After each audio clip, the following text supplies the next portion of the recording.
Hello guys, आज हम discuss करने वाले हैं एआर सस्पेंशन सिस्टम।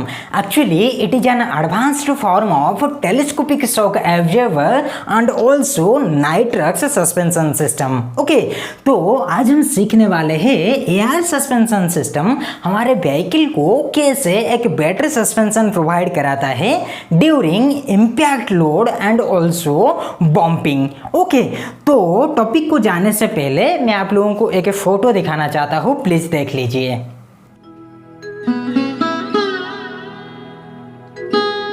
अच्छा, जो फोटो आप अभी देख रहे थे उसी को हम बोलते हैं एआर सस्पेंशन सिस्टम, जिसको ये फिगर में हम समझने वाले हैं। ओके, तो चलिए स्टार्ट करते हैं। तो स्टार्ट करने से पहले मैं आप लोगों को बताना चाहूँगा कि देखिए ये फिगर थोड़ा सा कॉम्प्लिकेटेड लग रहा है, इसीलिए मैं कुछ पैटर्न फॉलो करने वाला हूँ। जैसे कि पहले मैं सर्किट्स के बारे में बताऊँगा, उसके बाद पार्ट्स के बारे में, उसके बाद हम वर्किंग प्रिंसिपल में जाएंगे। ओके, तो चलिए मोटा मोटी इसके अंदर हमारे 3 सर्किट्स काम कर रहे होते हैं, चलिए उनको देख लेते हैं। तो फर्स्ट हमारा सर्किट जिसको हम बोलते हैं लोडिंग सर्किट। ओके, तो फर्स्ट सर्किट का नाम है लोडिंग, यहाँ पे लिख रहा हूँ, याद रखिएगा इसको।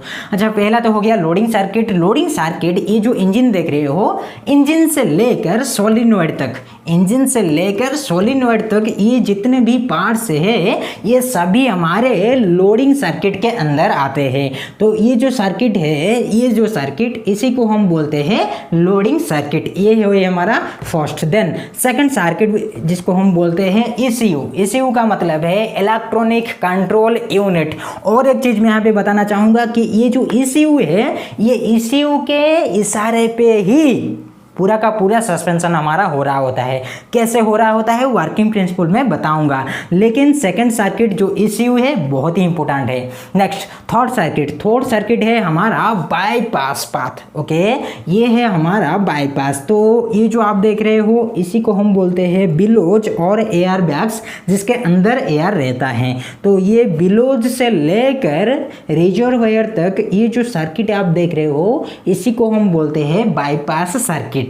ओके, तो बाईपास सर्किट के अंदर हमारे यहाँ पे एक प्रेशर गेज रहता है, सेफ्टी वाल्व रहता है एंड कंट्रोल वाल्व भी रहता है। बताऊंगा, अभी बताऊंगा, लेकिन थोड़ा जानकारी आप लोगों को मैं इसलिए दे रहा हूँ क्योंकि ये बहुत ज़रूरी है। ओके, तो थोड़ा जो ये जो सर्किट है ये भी बहुत इंपॉर्टेंट है। तो बिलोज से लेकर रिजर्वायर तक इसको हम बोलते हैं बाईपास। ओके, देन तो चलिए फर्स्ट देख लेते हैं कि जो हमारा लोडिंग सर्किट है, लोडिंग सर्किट के अंदर क्या कुछ हो रहा होता है। सिस्टमेटिकली हम समझेंगे तो आप लोगों को पूरा का पूरा समझ में आ जाएगा ये सिस्टम।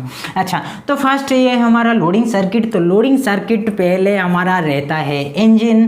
तो जब इंजन स्टार्ट होता है तब क्या होगा, इंजन का जो शाफ्ट है, ये शाफ्ट तो रोटेट करेगा, पता है हम लोगों को। तो ये शाफ्ट रोटेट करेगा। जब ये शाफ्ट रोटेट करेगा, पावर हमारा ट्रांसमिट होने लगेगा।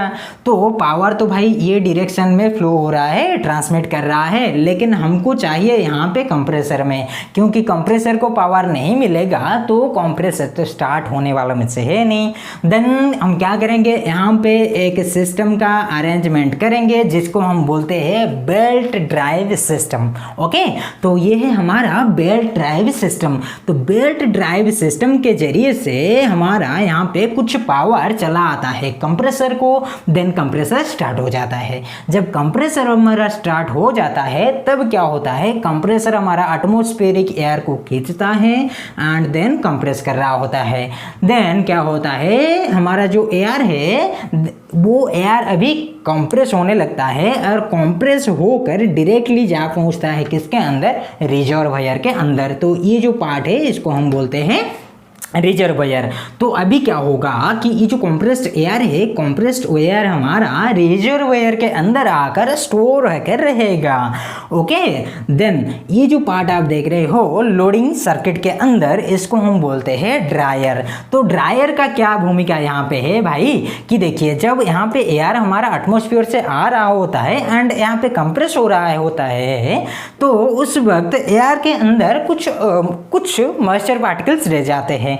तो वो मॉइस्चर पार्टिकल्स को रिड्यूस करने के लिए ड्रायर का इस्तेमाल हम कर रहे हैं। ओके, क्योंकि यहाँ पे ड्रायर का इस्तेमाल हम नहीं करेंगे क्योंकि ये जो पार्ट यहाँ पे हम इस्तेमाल कर रहे हैं सोलिनॉइड वाला, ये सोलिनॉइड हमारा ख़राब हो जाएगा, इसलिए हम ड्रायर का इस्तेमाल कर रहे हैं। हालांकि यहाँ पे जब एयर हमारा कॉम्प्रेस्ड होता है, मॉइस्चर पार्टिकल्स नहीं रहते हैं, फिर भी हम यहाँ पे ड्रायर का इस्तेमाल कर रहे हैं क्योंकि थोड़ा बहुत अगर रह जाते हैं तो उनको ये बाहर निकाल देगा। ओके, तो देन ड्रायर से एयर हमारा कॉम्प्रेस्ड एयर हमारा आकर पहुँचता है सोलिनॉइड में एंड सोलिनॉइड से जाता है हमारे एयर बैग्स को और बिलोज में जाता है।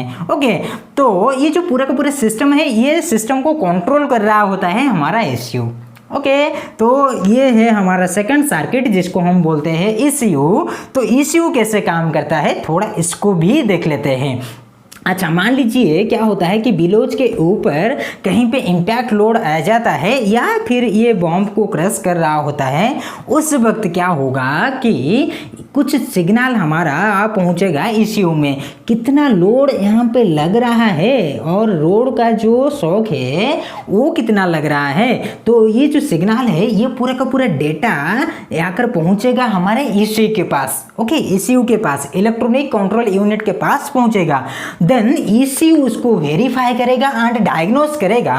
डायग्नोस करके ये क्या करेगा कि वो डाटा भेजेगा सोलिनॉइड को और एयर कंप्रेसर को एंड हमारे रिजर्वायर को। जब यहाँ पे क्या होगा, ECU डाटा भेजेगा कंप्रेसर को तो कंप्रेसर क्या करेगा, एयर जो है कंप्रेस्ड एयर को ज़्यादा छोड़ने लगेगा। देन ये ECU जो आ रहा है रिजर्वायर को, ECU का जो सिग्नल है, तो यहाँ पे रिजर्वायर भी क्या करेगा, एयर को फ्लो कराएगा। ओके, तो यहाँ पे ECU बहुत ही बड़ा रोल प्ले कर रहा होता है ये सिस्टम के अंदर, क्योंकि ये पूरा का पूरा सिस्टम को ही ये हैंडल कर रहा है। ओके, तो ये हो गया हमारा ECU। Then third circuit bypass के अंदर यहाँ पे रहते हैं। फर्स्ट पॉइंट मैं आप लोगों को बता दूँ कि ये है हमारा एक प्रेशर गज, जो कि इसके अंदर ये बिलोज के अंदर जो एयर रहता है, एयर का प्रेशर कितना है इसको तो मेजर करना चाहिए ना, क्योंकि ये जो बिलोज है ये बिलोज हमारे रबर के बने होते हैं, बेसिकली रेनफोर्स्ड रबर के बने होते हैं। अगर यहाँ पे ज़्यादा प्रेशर हो जाएगा तो रबर हमारा फट जाएगा। तो रबर यहाँ पे फट जाता है तो भाई सस्पेंशन कैसे मिलेगा, नहीं मिलेगा।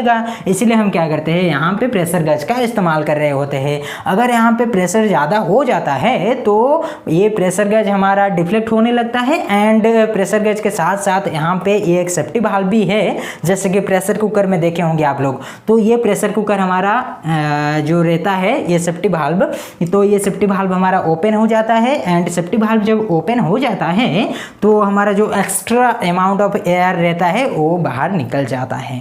क्लियर। देन बाईपास के अंदर यहाँ पे एक कंट्रोल वाल्व भी रहता है। देन कंट्रोल वाल्व का काम हमारा एक्चुअली ये होता है कि बाईपास से जो एयर जा रहा होता है उसको ये कंट्रोल करेगा, क्योंकि मान लीजिए यहाँ पे 90% एयर है, इसके अंदर 90% तक कंप्रेस्ड एयर फिल है।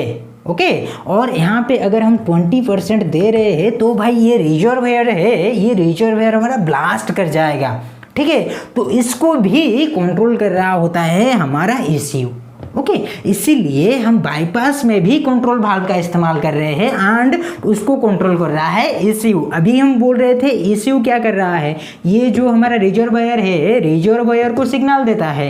ओके, रिजर्वायर को सिग्नल देता है, उसके साथ साथ कंट्रोल वाल्व को भी देता है, क्योंकि रिजर्वायर को यहाँ पे ये जो कंप्रेसर है, कंप्रेसर से एयर जा रहा होता है एंड ये जो बाईपास से भी आ रहा होता है। ओके, तो ये दोनों को मेंटेन कराना पड़ेगा, इसलिए इस्तेमाल करते हैं हम ECU का। अगर यहाँ पे ECU सिग्नल नहीं देगा तो भाई क्या होगा कि यहाँ पे मान लीजिए 90% है, 20% आ जाएगा तो ये ब्लास्ट हो जाएगा। ओके, तो ये सारे प्रॉब्लम्स को रिड्यूस करने के लिए इसका इस्तेमाल कर रहे हैं एंड कंट्रोल वाल्व का भी इस्तेमाल कर रहे हैं। तो ये हो गया हमारा बाईपास सर्किट। तो ये तीनों सर्किट को जान लेना बहुत ही ज़रूरी है। मेरे को लग रहा है कि आप लोगों को क्लियर हो गया होगा। अभी चलिए समझते हैं ये जो पार्ट्स है, ये पार्ट्स हमारे कैसे काम कर रहे होते हैं। फर्स्ट ये तो इंजन तो पता है आप लोगों को। देन ये हो गया हमारा बेल्ट ड्राइव तो पता है, पावर हमारा ये डायरेक्शन में जा रहा है, हम यहाँ पे क्या करेंगे, एक पुली का अरेंजमेंट कर देंगे, देन यहाँ पे एक पुली लगा लेंगे, देन दोनों के बीच में हम ड्राइव लगा देंगे बेल्ट वाला। तो जो सिस्टम हमारा बनेगा, बेल्ट ड्राइव सिस्टम बनेगा, जिसके मदद से पावर हमारा ट्रांसमिट होने लगेगा एंड वही पावर हमारा आ पहुँचेगा कंप्रेसर में। एंड कंप्रेसर को कैसे आएगा कि ये जो पुली है, पुली के साथ एक शाफ्ट का अरेंजमेंट किया गया है, तो शाफ्ट हमारा रोटेट करेगा, शाफ्ट रोटेट करने की वजह से पावर हमारा आ पहुंचेगा कंप्रेसर में, जिसके वजह से कंप्रेसर हमारा स्टार्ट हो जाएगा। देन कंप्रेसर जब स्टार्ट हो जाएगा तब ये क्या करेगा, जो एटमॉस्फेरिक एयर है, एटमॉस्फेरिक एयर को खींचेगा एंड एटमॉस्फेरिक एयर को खींचकर कंप्रेस करेगा। ओके, कंप्रेस करेगा। जब कंप्रेस करने लगेगा उसके बाद कंप्रेस करके ट्रांसफ़र भी करेगा, ट्रांसफ़र करके भेज देगा रिजर्वायर में। तो रिजर्वायर का काम है, ये क्या करता है, कंप्रेस्ड एयर को स्टोर करके रखता है लगभग 85%, हर वक्त लगभग 85% हमारे यहाँ पे एयर हम मेंटेन करा के रखते हैं। तो ये हो गया रिजर्वायर। एंड ड्रायर का फंक्शन तो अभी हम बोल रहे थे, जैसे कि मान लीजिए जो ये हमारा एयर है, ये एयर में कोई भी मॉइस्चर पार्टिकल थोड़ा बहुत रह जाते हैं, उसको ये निकाल देता है हमारा ड्रायर। देन ये है सोलिनॉइड। तो सोलिनॉइड के बारे में हम बहुत ब्रीफली डिस्कस कर चुके हैं एबीएस में, एंटी लॉकिंग ब्रेकिंग सिस्टम में, आप लोग जरूर चेक कर लीजिएगा उसको। तो सोलिनॉइड को जानना बहुत ही ज़रूरी है। ओके, तो यहाँ पे है सोलिनॉइड। तो ये जो एयर हमारा आ रहा होता है कंप्रेस्ड एयर, तो कंप्रेस्ड एयर हमारा सोलिनॉइड से होकर ही आकर पहुँचता है एयर बैग्स में। एंड ये जो सोलिनॉइड है, ये सोलिनॉइड भी हमारा एसीयू से कंट्रोल होता है। ओके, तो ये हो गया हमारा ये जो लोडिंग सर्किट। देन ये सर्किट के बारे में तो बाईपास के बारे में डिस्कस कर चुके हैं थोड़ा बहुत, एसीयू के बारे में भी हम थोड़ा बहुत डिस्कस कर चुके हैं। ओके, तो ये हो गए हमारे तीनों सर्किट एंड पार्ट्स। तो इतने सारे हैं हमारे इम्पोर्टेंट पार्ट्स जिनको जान लेना बहुत ही ज़रूरी होता है, एंड जिनको जानने के बाद आप लोगों को वर्किंग प्रिंसिपल में कोई भी प्रॉब्लम नहीं होगा। ओके, तो वर्किंग प्रिंसिपल के लिए मैं सेकंड पार्ट बनाऊंगा। तो ठीक है, रुकते हैं, टेक केयर, बाय बाय।